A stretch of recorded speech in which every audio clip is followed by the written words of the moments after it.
Good morning po ha. Alvin Almonte Torrero po bilang isang dati rebelde na nagbalik loob sa ating pamahalaan. Tayo po ay bumabati ng magandang umaga sa ating pong sandutahang lakas ng Pilipinas. At binabati rin po natin yung dati po natin mga kasamahan na NPA na tamakbo at nang iwan po sa atin sa gitna po ng labanan. Kaya po tayo ay nahuli ng ating pong mga kasundaluhan sa gitna po ng labanan. Ayun mga kababayan ko, tayo po ay bumabati ng isang magandang gabi, magandang umaga at magandang tanghali sa atin po mga kaibigan na OFW sa iba't ibang panig po ng ating pong daigdig na sabi nga po natin ay nakasubscribe sa ating pong YouTube channel. Yun mga kababayan ko, suportahan niyo po ang akin pong YouTube channel at syempre dito po tayo maglalabas ng mga dokumentaryo na sabi nga po natin ay talagang yun nalalaman po natin hinggil po sa bilang tayo po ay dating rebelde na nagbalik loob sa ating pamamahalaan. Dito po natin i-discuss sa YouTube channel natin. At pakisubaybayan nyo po ako, ha? Excuse me. Pakisamahan nyo po ako at syempre sa Facebook po, talagang pinag-initan po ako ng Facebook eh. Ayaw po nila akong magpo-post ng mga videos hinggil po sa politika. Yun naman po ay nasa rules ng Facebook.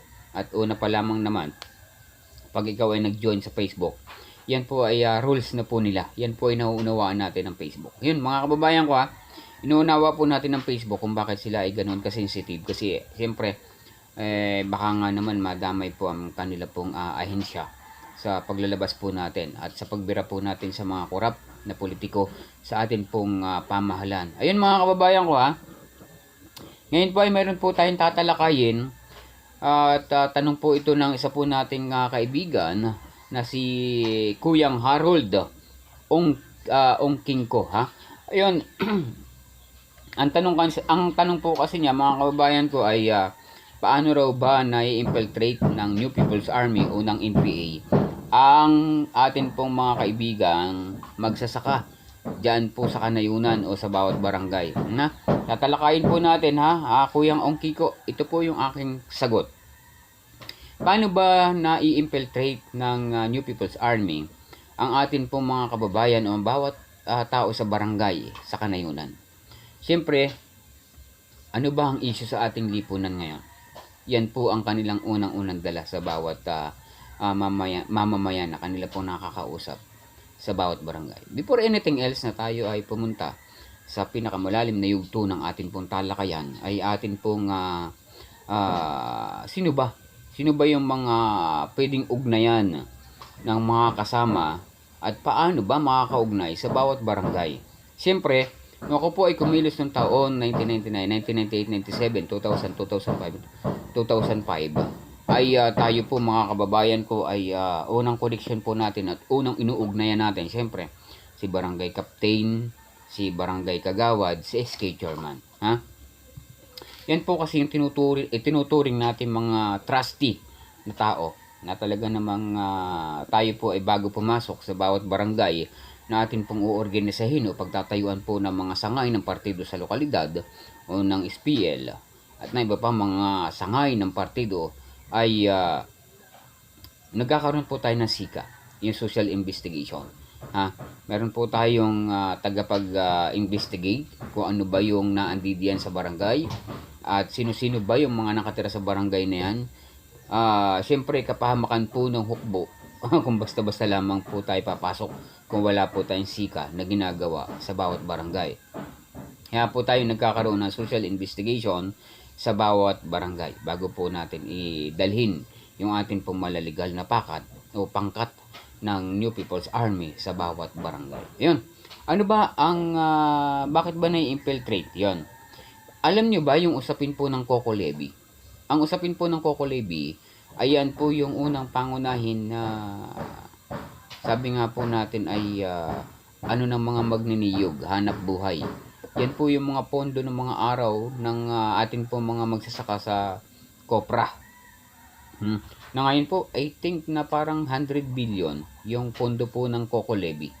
At yan po ay lagi po naming sinasabi sa bawat magsasaka o magkukopra na kailangang malagay sa isang magandang proyekto yung pera na yan at hindi kailangang mapunta sa bulsa ng mga naghaharing uri. Yan po yung unang-una naming ginagawa.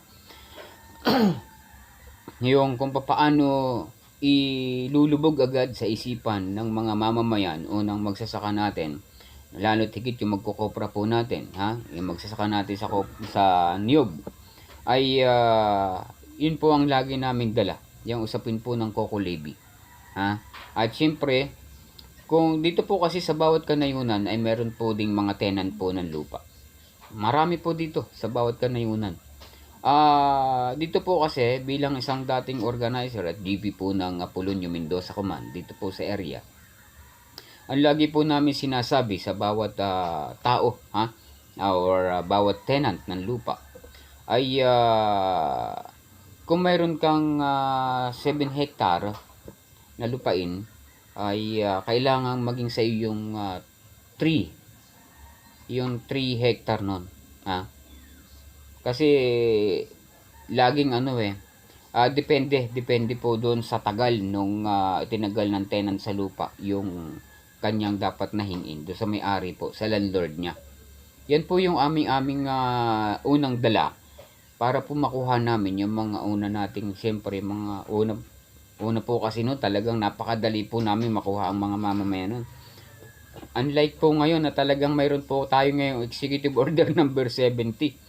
Ngayon po kasi may batas na Executive Order number 70 na pag ikaw ay napatunayan nakikipagkaisa sa New People's Army, ay po pwede ka ipatawag ng military, pwede ka ipatawag ng PNP at kung malaon pa ay pwede kang makulong.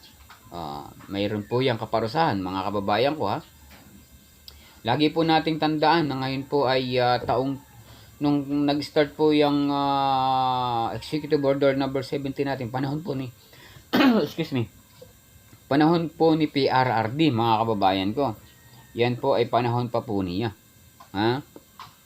Nung nag-start po yan ay 2020 o 2018 yan. I think yan po ay nagawang batas, ay yung Executive Order number 70 ay 2018. I think lang, ha. Sabi nga po natin mga kababayan ko, iba po noon. Noon po kasi ay talagang halos ng liga, lahat po ng ng mayors, barangay kapitan, barangay kagawad, SK chairman ay nahahawakan po talaga ng New People's Army. At yan po ay noong panahon ko ay pag hindi nakipag-connect o nakipag-connive sa amin o sa hukbo o sa NPA na nasa area nila, ipinatatawag po namin yan, kinakausap po namin sa bundok yan. Yan po yung aming ginagawa noon. Talagang pinagdadalhan po namin ng sulat. Unlike po ngayon, matindi po ngayon, ha. Hindi na po sila makapenetrate ngayon dahil po sa Executive Order number 70 na ginawa po ni PRRD. Kaya yung NTF-ELCAC ina-abolish po ng gustong i-abolish po ng Makabayan Block kasi gawa nga po nun. Hindi po sila makapenetrate, ha. Yun. Ngayon tuloy po tayo, ha, doon po sa tanong ni Sir Harold Ongkingko. Ang sabi niya, paano ba na-infiltrate ang mga tao natin sa barangay ay mga kababayan natin sa bawat barangay sa kanayunan ng New People's Army? Ito po yun. Una po, siyempre ay ano ba ang issue sa bawat barangay? Kinukuha po namin yan. Pinag-aaralan po namin yan bago po kami bumaba. O yung malaligal na pakat ng New People's Army, bago po yan bumaba sa bawat barangay, inaalam po muna namin siyempre yung pangunahin pong problema ng bawat barangay. Sino ba yung mga sagad sa rin dyan? Sino ba yung mga abusadong mga tao dyan? At siyempre kung may pwedeng humingi ng tulong sa amin, tagumpay po namin yun. At siyempre magbubuhay hari po kami sa barangay na yan. Pag po siyempre yung problema ng isang, halimbawa ng isang mamamayan po natin dyan, isang masa, pag po yan ay naibigay po namin ng kaparusahan doon sa kanyang inirereklamo, ay magiging parang Diyos na po kami dyan sa bawat barangay na yan. Bukod pa po sa itatayo namin mga sangay ng partido sa mga lokalidad, ha, dyan sa bawat barangay, ha. Naalam namin sino yung mga magnanakaw dyan. Yan, ginaganon po namin yan. Pinag-aaralan po namin, binibigyan po namin ng sabi nga social investigation. Ito pong bawat barangay bago po kami pumasok mga kababayan ko. Kasi Pag pumasok diyan ang New People's Army ng basta-basta at wala pong sabi nga ay mga ano to, mga sangay, aba ay was out yan. Meron po kami mga susing masang tinatawag eh. Yun talaga mga trusty po ng New People's Army. Yan po talaga yung amin pong trusty. Yung mga pinagkakatiwalaan po talaga namin yung mga poste ng New People's Army yan. Yan yung po yung mga utusan po namin, nagiging utusan, pakiusapan, yung mga sabi nga po natin puntahan nyo si ganito, baka po pwedeng puntahan si ganito. At ito po ang sulat, hingi po kami ng kaunting rekurso. Yan, sila po yung amin pong napapag-utusan.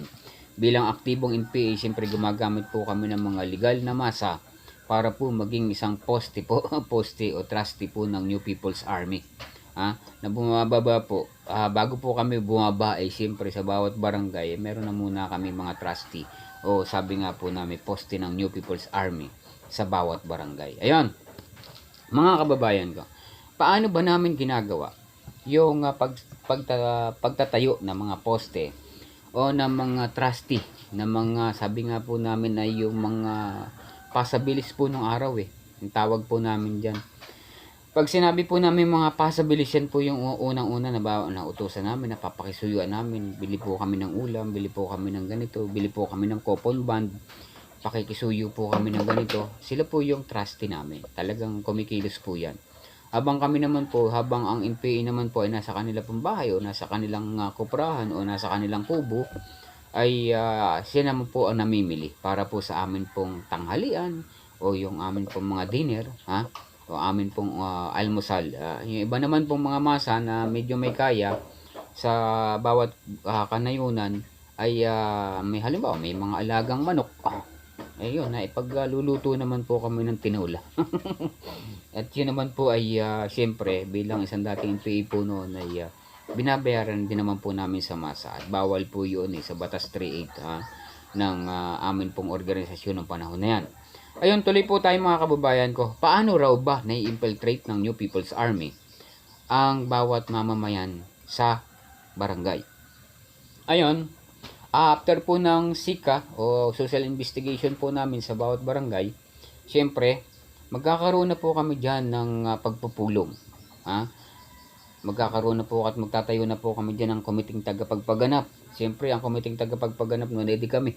Kami po ang nag-observe noon, yung New People's Army. At magbibigay lamang din po kami ng isang legal na masa para yun din po yung maging presidente po nila. At tatayong komiting tagapagpaganap sa bawat barangay. Yun po ay amin pong isinusupervise na lamang po ng New People's Army sa bawat barangay. Ayun, tuloy po tayo.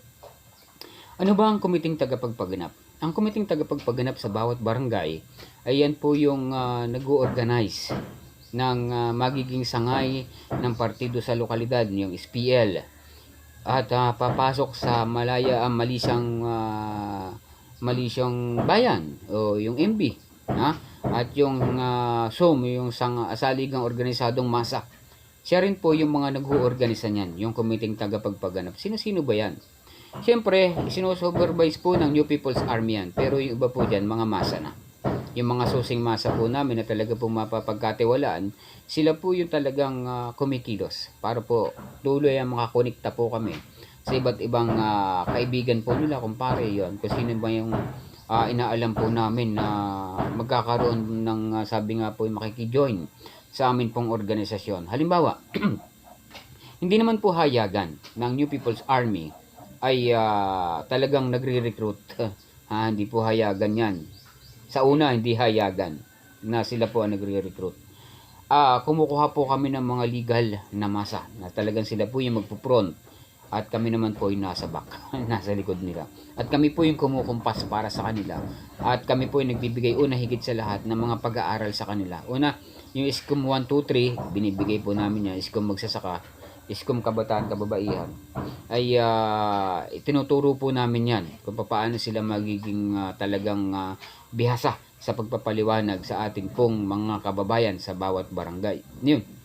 Ayun, bilang tayo po ay nagsusupervise ng ating pong mga komiting tagapagpaganap sa bawat barangay, ay siyempre nakukuha na po natin yung mga bawat issue sa bawat barangay.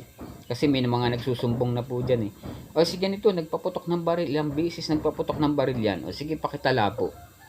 Nag-uutos po kami, pakitala po, ilan po ba yung putok ng baril na narinig nyo sa bahay niya? At sino po yan nagpaputok ng baril na yan? Sa bahay niya. Tinatala po yun. Yung dating pulis na lasing, nagpaputok. Yung dating army na lasing, nagpaputok.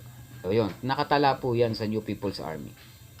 Nakatala po yan. So, ibig sabihin, mga kababayan ko, nagtayo na po kami ng saligang organisadong masa diyan po sa barangay. Unti-unti na po namin nalilikom ang bawat impormasyon at ang bawat issue na naandyan po sa bawat barangay. Sa pamamagitan po ng pagtatayo po namin ng komiting tagapagpaganap, nakukuha po namin ang lahat po ng issue sa bawat barangay. Yan po ang ginagawa po ng New People's Army. Pero lingid po sa kamalayan, na iba po natin mga kababayan na kaya po kami nagtatayo ng sangay ng partido sa lokal, bawat bawat barangay ay kailangan po namin siyempre ng mga rekurso na ibibigay po nila. Ang New People's Army po nung araw ay hindi naman po nanghihingi o nangangalap ng malalaki. Alam nyo po ba mga kababayan ko na bawat isang member po ng organisasyon po namin, halimbawa ng GSM o ganap na samahang masa, halimbawa may membro po yan ng 100, piso-piso bawat membro. Yan po ay may mga butaw, piso bawat membro, piso bawat araw. So ibig sabihin 30 days bawat meron po tayong 30 days o 31 days sa bawat isang buwan. So ibig sabihin 31 pesos kada isang miyembro ng New People's Army ang ibibigay niyan na butaw sa kanyang officer. Yan po yung halimbawa, example lang ito mga kababayan ko.